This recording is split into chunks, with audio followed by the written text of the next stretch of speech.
Tales for Dark Nights.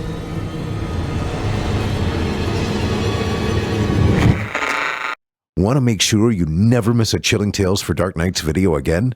Be sure to subscribe and hit that bell to turn on notifications.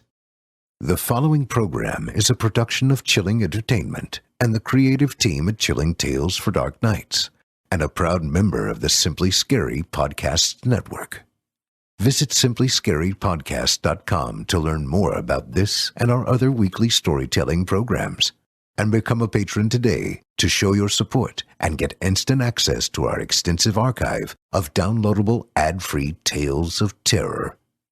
Thank you for listening, and enjoy the show.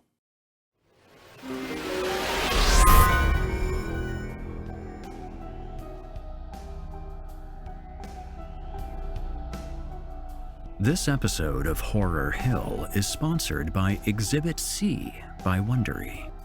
Join now by following Wondery Exhibit C on Facebook, or find us on the web at wonderyexhibitc.com and listen to true crime podcasts on Wondery and Amazon Music. Exhibit C, it's truly criminal.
Welcome to Season 7, Episode 15 of Horror Hill.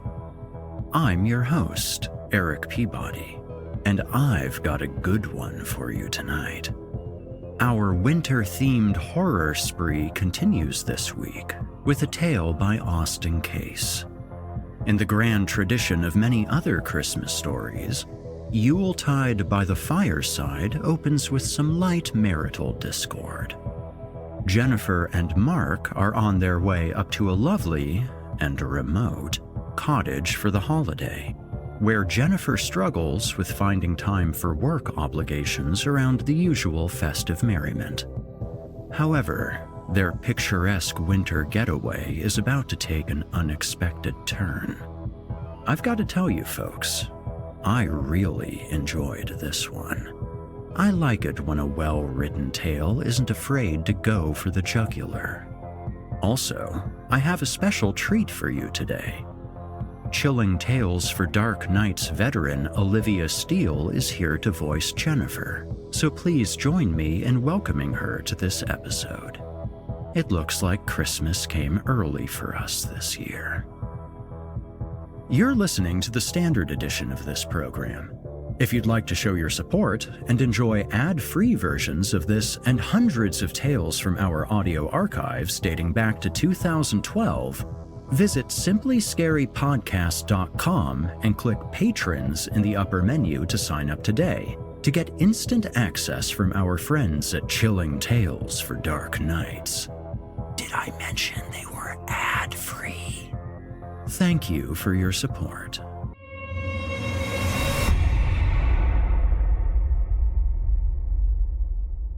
And now, from author Austin Case, I give you Yuletide by the Fireside. "Hey, honey," said Mark. "Could you switch the radio to Christmas songs?" Jennifer sighed with mock exasperation and flicked the dial. Bing Crosby's unmistakable croon poured from the speakers like fresh maple syrup. "Perfect," said Mark. Jennifer drove her Explorer along the narrow twists of rural roads with names like Southwoods and Mount Misery toward her cousin's cabin. This holiday excursion to the New Jersey Pine Barrens was a last-minute plan suggested by her cousin, Nick. He'd stopped by their house last weekend for an early Christmas visit. Nick was traveling to Tahiti for his Christmas vacation and visiting his Philadelphia family members before he left. Jennifer felt that Nick and the other relatives on the Decatur side of the family tree put on airs.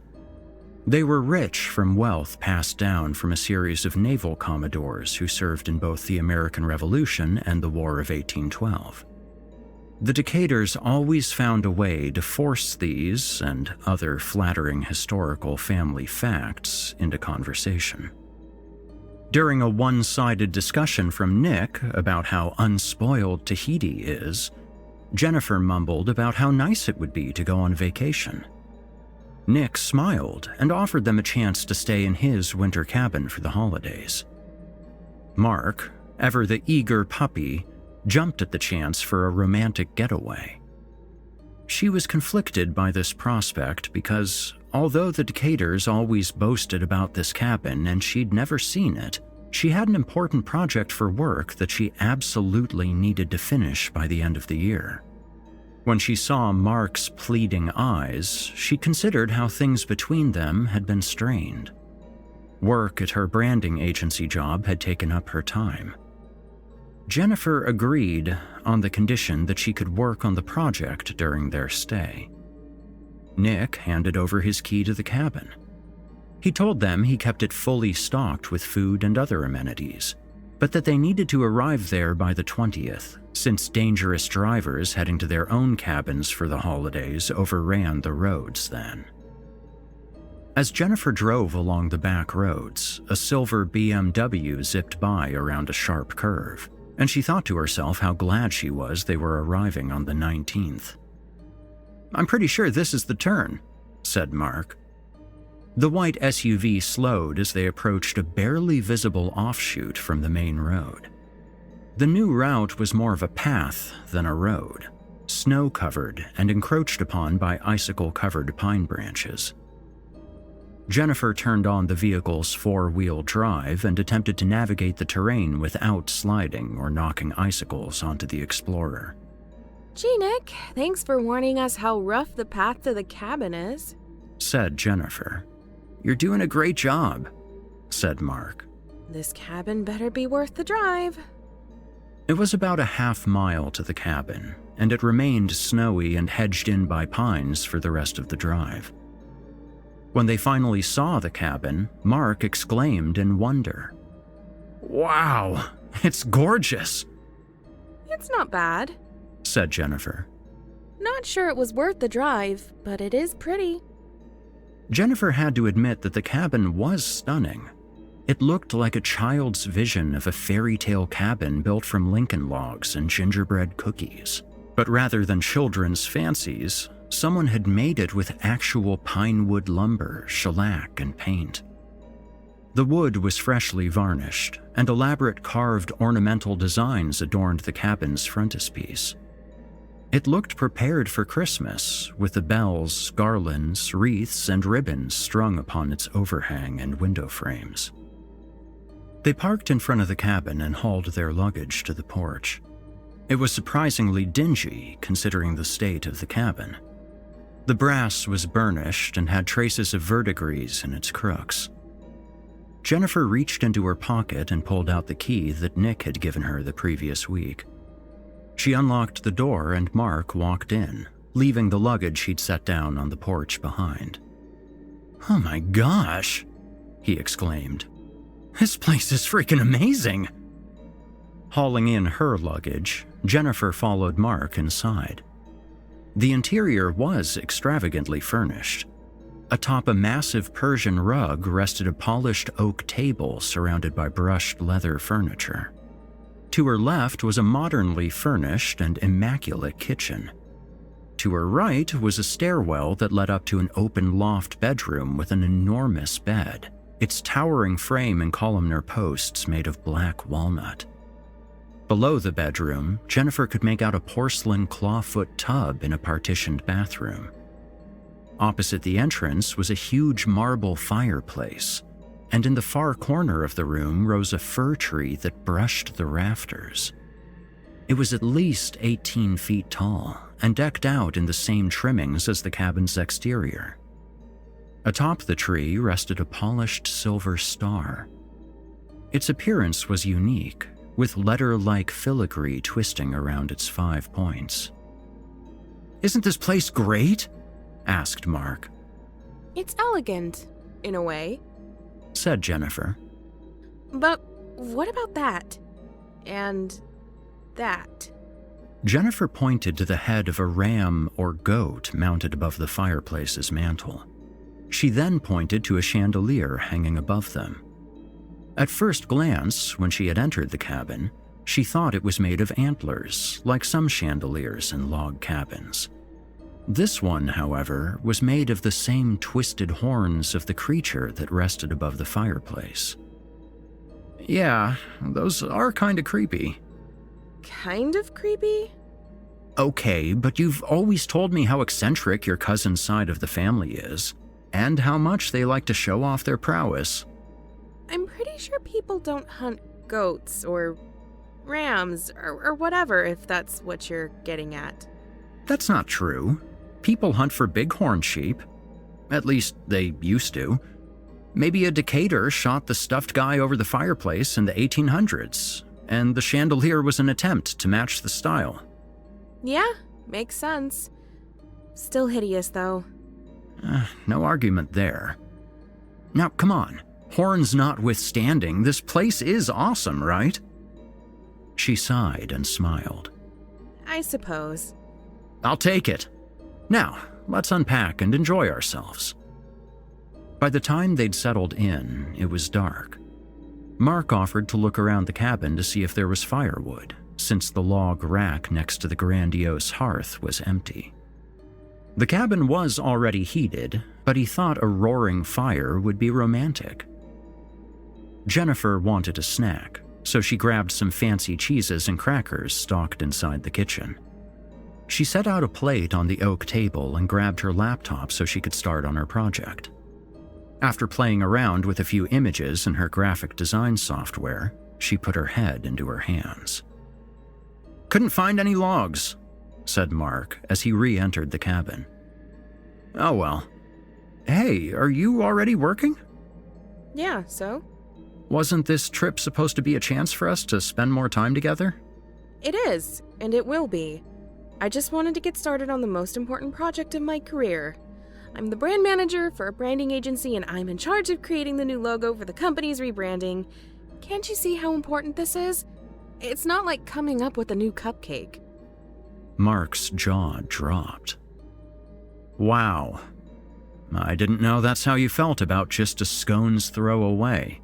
I guess being a baker isn't a real job. That's not what I meant, Mark. It's fine. You've got important work to do. I'm gonna go upstairs and read. He grabbed a novel from his suitcase and climbed the staircase to the bedroom. Jennifer shook her head and returned to her logo.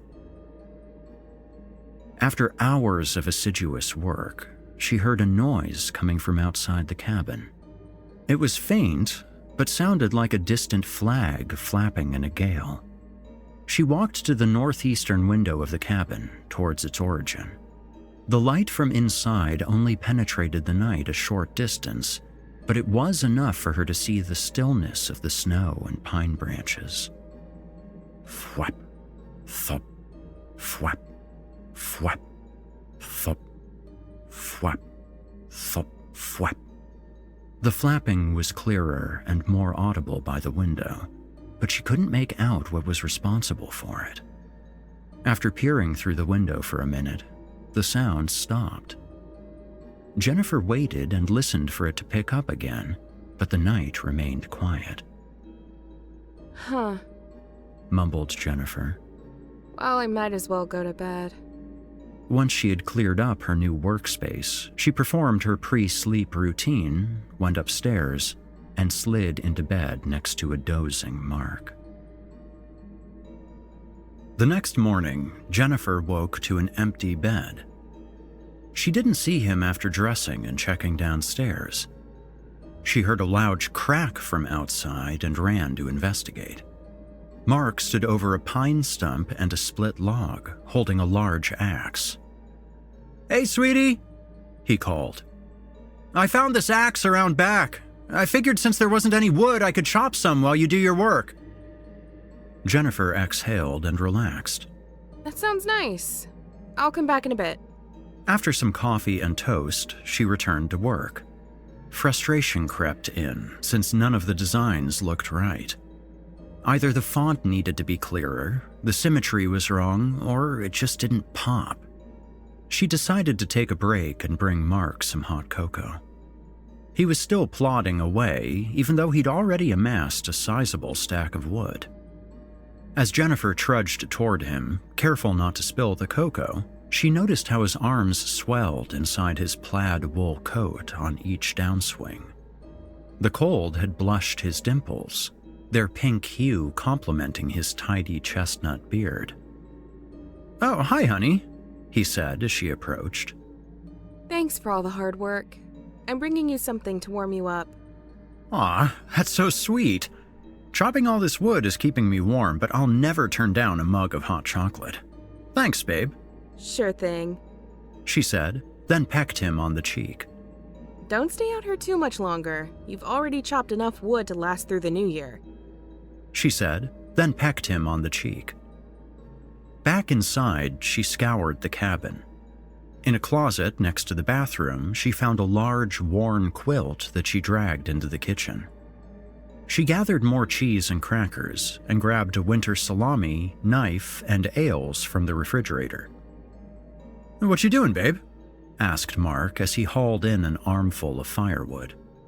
I'm making us a picnic. Outside? A picnic? He placed his stack in the rack next to the hearth. Where else? Didn't you just ask me to come in from the cold? You said chopping the wood warms you up. Come on, sissy, I'll pour us a thermos of cocoa.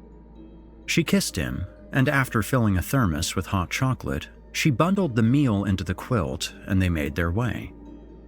They hiked about 100 yards until they found a lovely snow-covered glade hidden in the pines. The sun glistened off the icicles as they set up their picnic. While Jennifer and Mark enjoyed the refreshments, they reminisced and laughed about silly and joyous moments from their past. After their meal, they cuddled on the quilt and stared at the sunlight refracted through ice on the pines. The cold eventually upset their comfortable repose, so they walked hand in hand back to the cabin. When they had returned, Mark started a fire. Jennifer got back to work while he returned to his book, this time without the shared acerbity. Once again, she found herself blocked and uninspired. Her mind wandered, and her eyes unconsciously darted around the cabin until they fixated upon the star atop the Christmas tree. Its patterns and flourishes were beautiful and striking. That's it! She cried out. "What?" asked Mark. That star! The one on the Christmas tree! "What about it?" I can use it as a template for AdThought's new logo! "Oh, wow! That's great, babe!" Obviously, I can't use it exactly, but I can play around with some variations incorporating the company name. That's wonderful, sweetie. Yeah. You know what? I'm done for the night. The biggest hurdle's finally been cleared, and I have the rest of the week to finish. Great! I wonder if Nick's left anything sweet here. I could really go for a treat now. Oh, they all look so good. Would it be bad to eat one of each instead of dinner? Oh! Mark scurried upstairs and returned holding a Tupperware container. "I baked sweets for us." He opened the lid to reveal a cornucopia of cookies, tarts, candies, macaroons, pastries, and brownies. "Not at all. We're on vacation." The couple gorged themselves. Once they had their fill, Mark rubbed his abdomen. "I think I could burst," he groaned. "I am definitely full. I think I'm going to go to bed and let these sugars and carbs digest." Sounds good, sweetie. I'm going to shower, then join you upstairs. Jennifer luxuriated in the hot, steamy water spraying from the polished brass shower head. Sated by her dessert dinner and relaxed from the water stream, her mind arranged and positioned the letters of her company's name in ways that mirrored the Christmas star. She was happy she had time to finish the logo in her leisure time and spend her free time with Mark. A smile crept onto her face as she remembered her day with him. After drying off, she put on her nightgown and brushed her teeth. She was about to climb the stairway when she heard the noise from the previous night. It sounded louder and closer than before. Jennifer flitted toward the window and peered into the darkness. Thwap, thop, thwap, thwap, thwap, thop, thwap, thop, thwap. Again, there was nothing to see, only still snow and pines. Hey, Mark? "Yeah?" he called down from the bedroom. Do you hear that flapping sound? "What?" Come down here. I hear something weird outside. She looked back outside and thought she could make out the shadowy silhouette of a person at the edge of the light's reach. It looked like it was shaking or convulsing. As the flapping sound continued, she heard a cackle in the further distance. Mark? Jennifer ran toward the stairs as he trotted down. "What's going on?" That sound, don't you hear it? The cabin was silent again. No flapping and no cackle, just her rapid breathing. It stopped, but did you hear it before? That flapping? Or the cackle? Cackle? You didn't hear anything. I heard a kind of rustle outside. Look out the window. I think someone's outside. Mark walked to the window and peered into the distance. Jennifer crept behind him and peeked over his shoulder. The silhouette was gone. I swear I saw someone at the edge of the shadows. Okay, babe. I'll check outside. No, don't go out there! Mark grabbed a poker resting by the fireplace. I'm sure it'll be fine, and I can take care of myself. He slipped on his coat and boots and grabbed his cell phone, turning on its flashlight feature. After opening the front door, he stepped into the brisk air and closed the door behind him. Jennifer ran to the other side of the cabin to look out the window, awaiting Mark's approach. After a few seconds, she heard the crunch of his boots and saw him walk across the virgin snow. He reached the shadows and held his phone and the poker in one hand. The phone's light darted around the snow and pines as Mark traipsed further into the dark. Mark, what are you doing? Jennifer rasped under her breath. She watched the light shine and dim through the trees as Mark continued along the perimeter of the cabin light's expanse.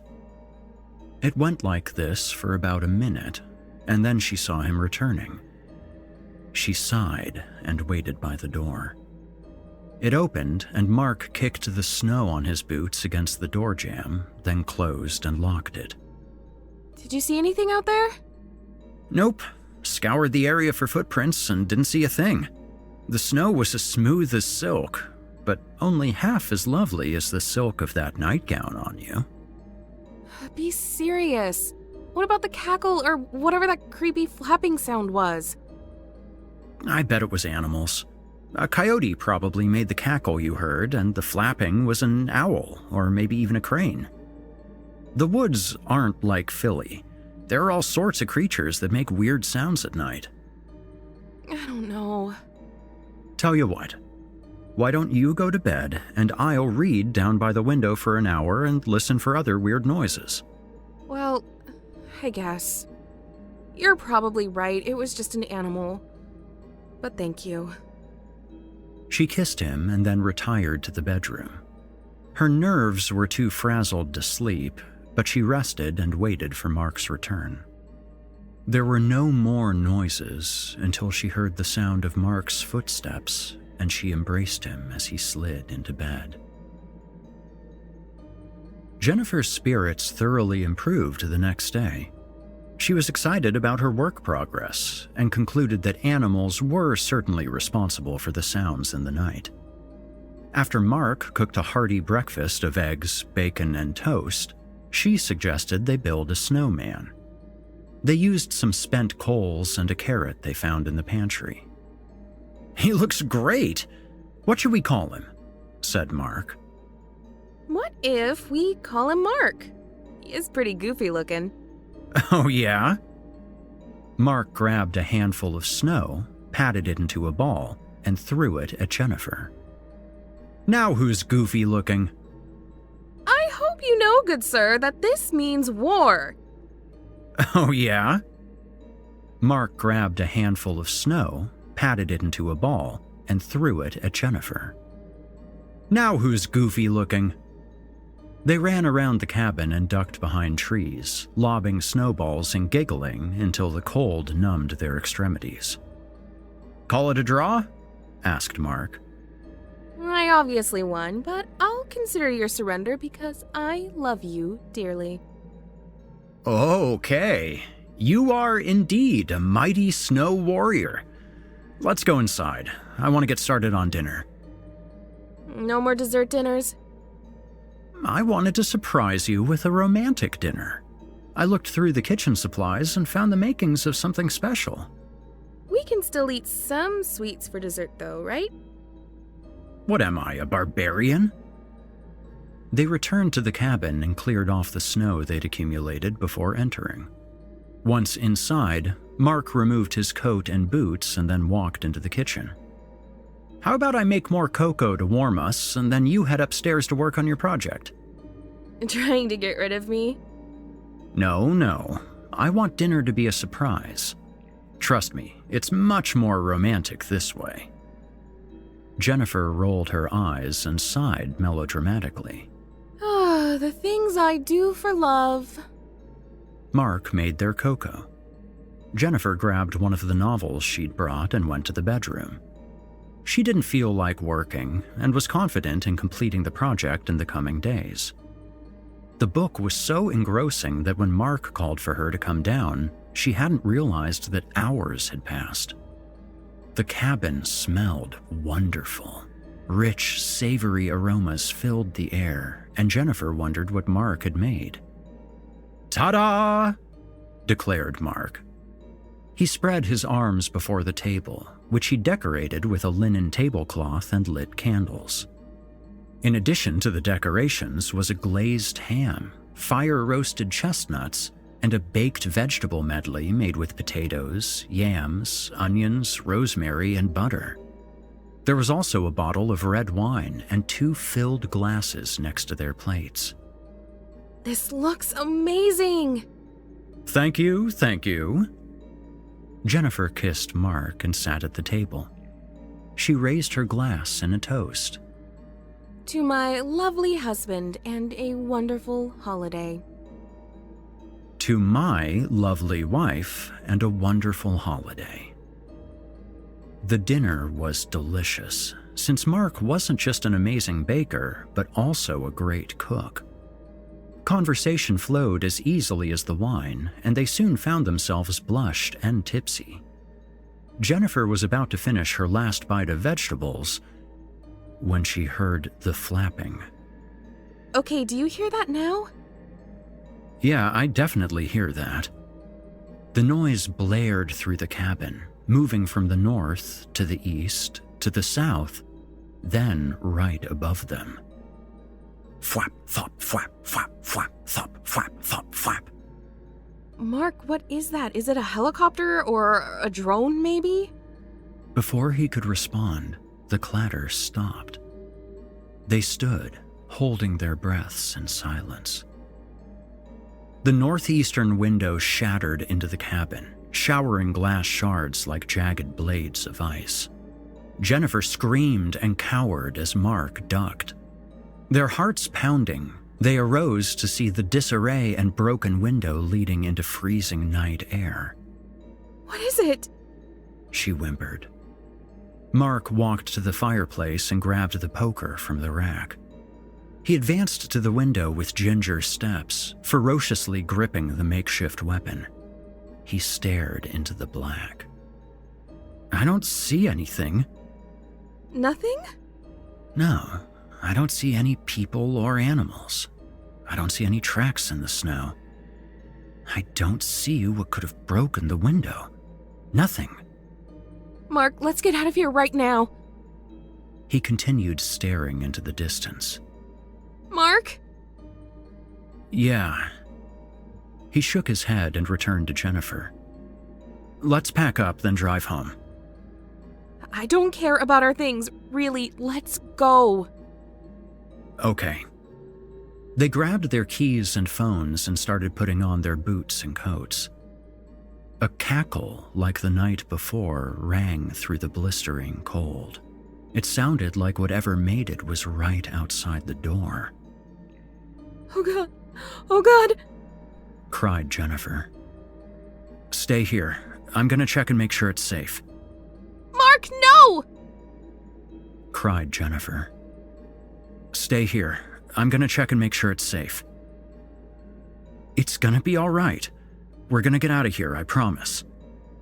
Mark held the poker in his right hand and slowly opened the front door with his left. It was clear that no one was outside. The path between the cabin and the SUV was unobstructed. Stay inside the cabin for a second while I make sure everything's clear. He continued past the porch and into the snow. It crunched beneath him as he tramped toward the Explorer, continually looking around for any danger. Halfway between the vehicle and the cabin, Mark turned toward Jennifer and gestured to her with his open hand. A mass of twitching shadows lifted Mark into the air, that appalling flapping drowning out his screams. Mark! Shrieked Jennifer. She ran to the kitchen, grabbed a butcher knife, and then returned to the door jamb. The scene was again quiet and empty.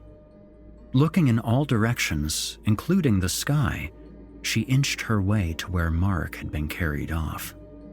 A small pool of blood remained with the dropped poker.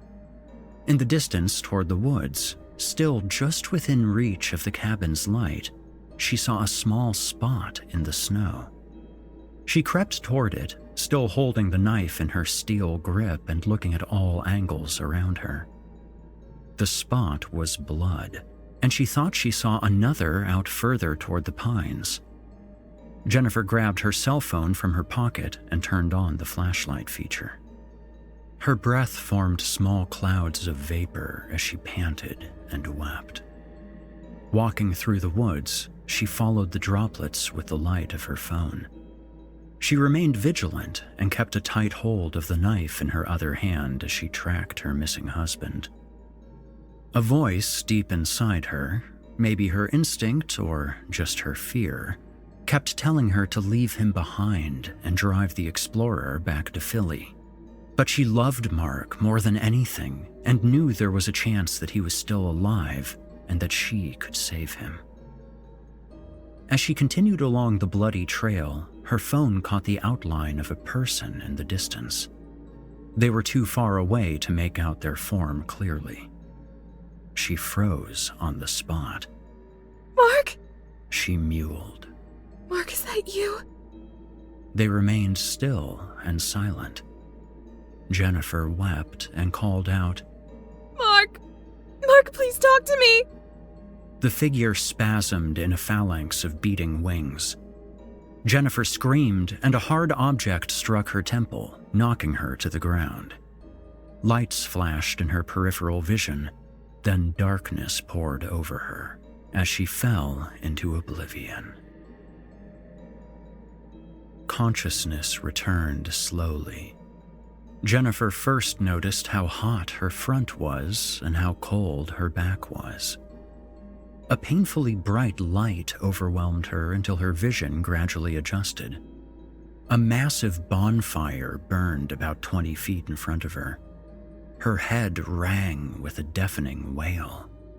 The sound began to localize itself to her left.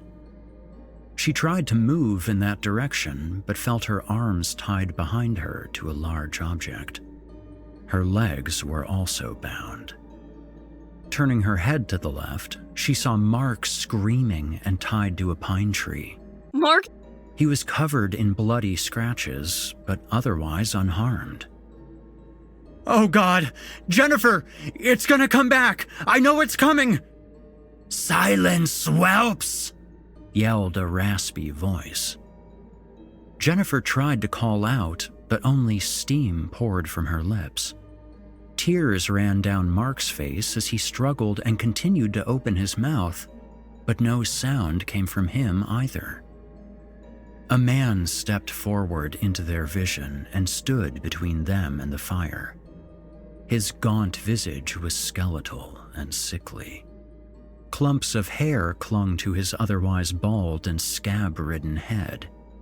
He wore tattered and ancient clothing. It looked like the garb Jennifer saw people wearing in American history books, but threadbare and moldy. "The time! It hath come!" he said, and raised his hands. She realized that not all of his clothing looked shabby. On his right hand glinted a silver ring, and he wore a pendant with an engraving she couldn't make out on his backlit form. He began croaking a litany of unfamiliar words.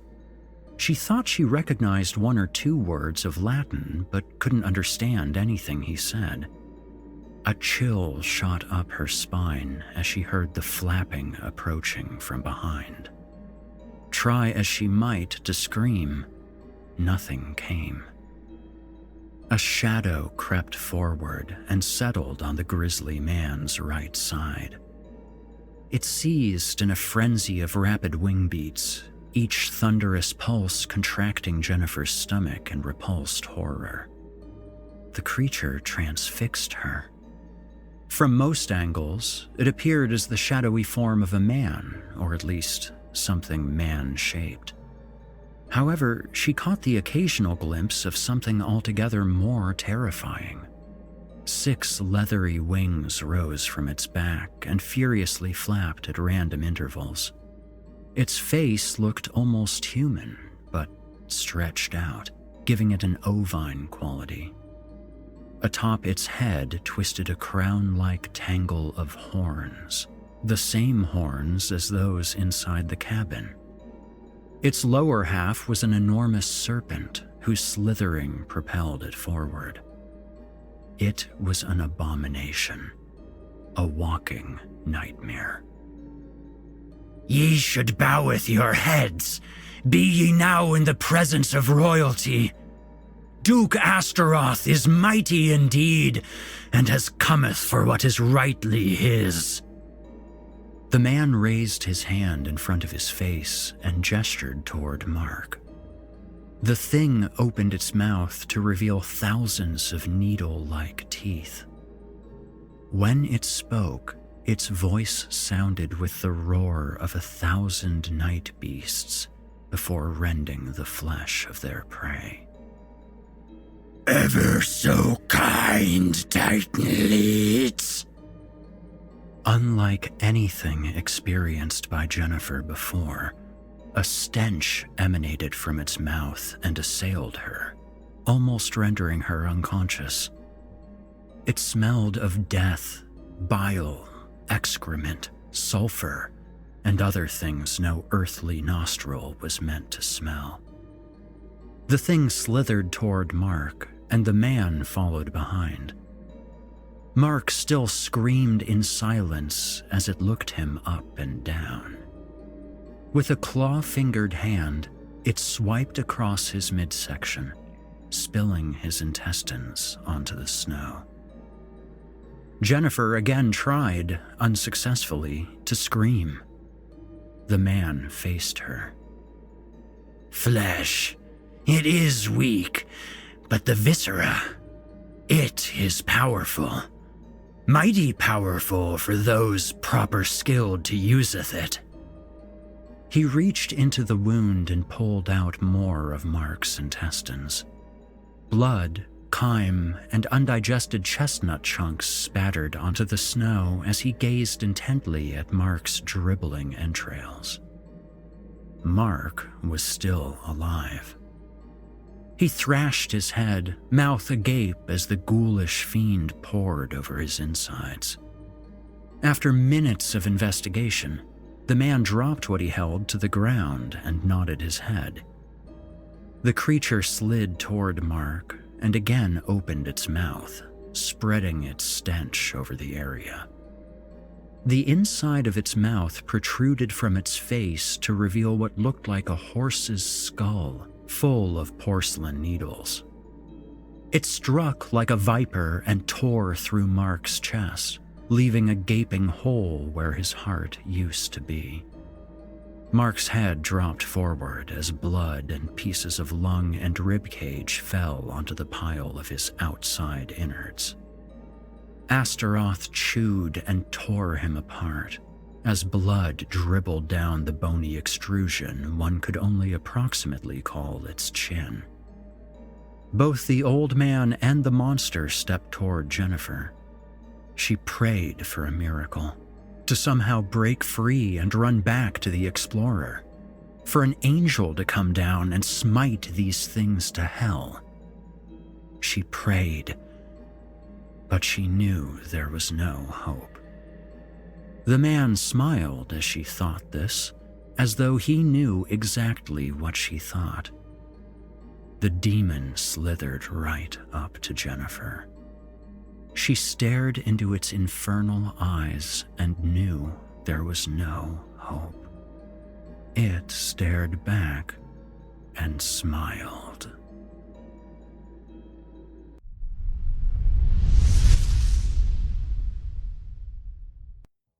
You've been listening to Yuletide by the Fireside by Austin Case. Well, my friends, I think it's time to turn in for the evening. I'd like to thank Olivia Steele again for her contribution to this story's production. It wouldn't have been the same without you. I hope that you all have enjoyed tonight's episode, and I also hope to see you back here next week for more chilling tales. We still have some dark winter cheer to share with you all, and it would be a real shame if we had to hunt you down to do so. If you enjoyed what you've heard on today's program, please take a moment to stop by our iTunes page, or wherever else you listen to your favorite podcasts, and leave us a 5-star review and a kind word. It makes a huge difference and would mean a lot to me. If you'd like to hear a premium, ad-free edition of tonight's and all of our other episodes, visit simplyscarypodcast.com today and click the Patrons link in the menu at the top of the screen. You'll find yourself at chillingtalesfordarknights.com, where you can become a patron for as little as $5 per month and get access to our entire audio archive dating back to 2012, including past episodes of this program, all of our other shows, and hundreds of standalone releases, all of them ad-free and available to download or stream. Thanks so much for your time and for giving our sponsors a try today. When you support our sponsors, you help support this show, and that means a lot to me.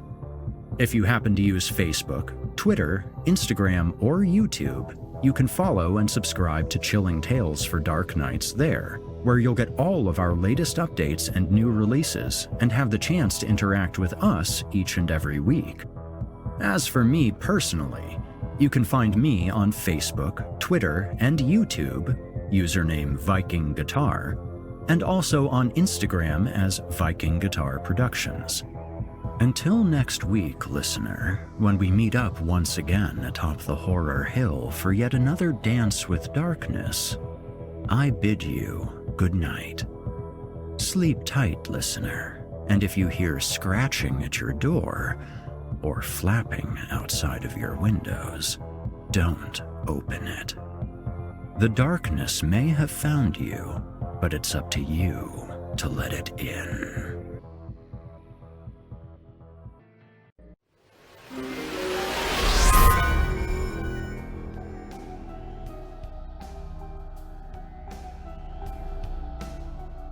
This episode of Horror Hill is sponsored by Exhibit C by Wondery. From the creators of Dr. Death, Scamfluencers, and Over My Dead Body, Wondery goes deeper into complex true crime stories to give you an inside look at the facts. And now, Wondery is launching the ultimate true crime fan destination, Exhibit C. It's truly criminal. We're all here because we love horror, and while I have plenty of that to offer, it's mainly fiction. These are crimes that actually happened. You can get a ringside seat to the legal, medical, and judicial aspect of true crime. Horror that actually happened. And I know that Wondery does it best. Dive deep into the most devious scams, manipulative cults, and the coldest of cases.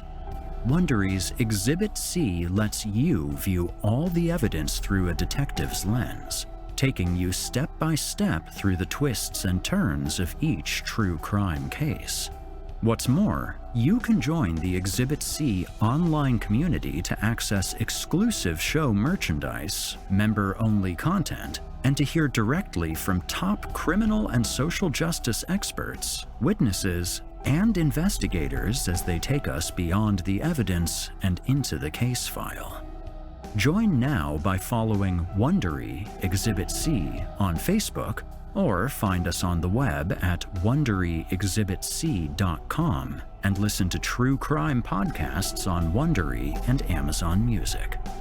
Exhibit C. It's truly criminal.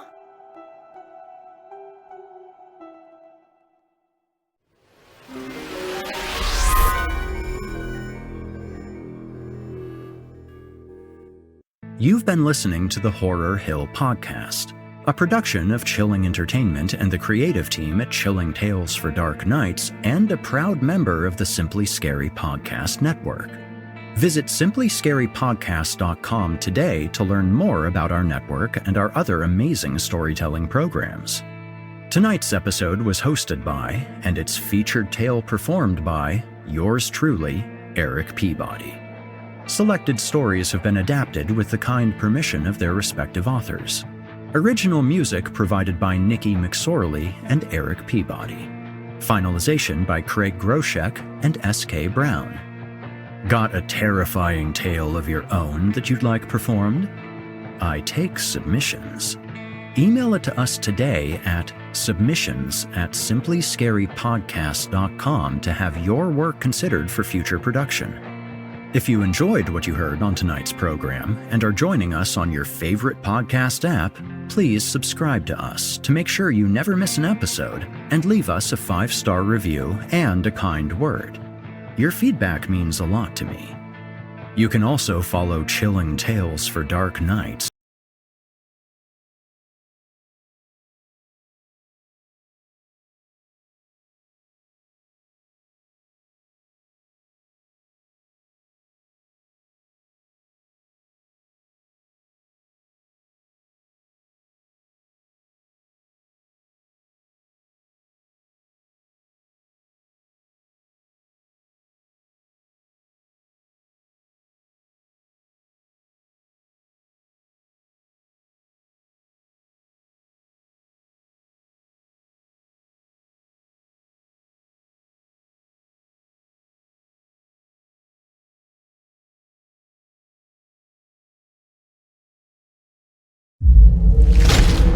Chilling Tales for Dark Nights.